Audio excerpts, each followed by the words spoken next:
You ask Tiger to solve. This deals with linear equations with one unknown.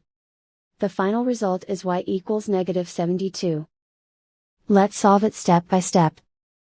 Group all constants on the right side of the equation. Subtract 11 from both sides.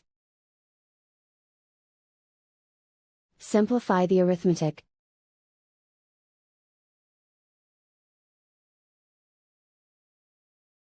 Isolate the x.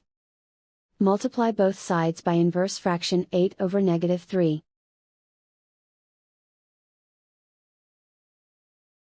Move the negative sign from the denominator to the numerator. Group like terms. Multiply the coefficients. Simplify the arithmetic.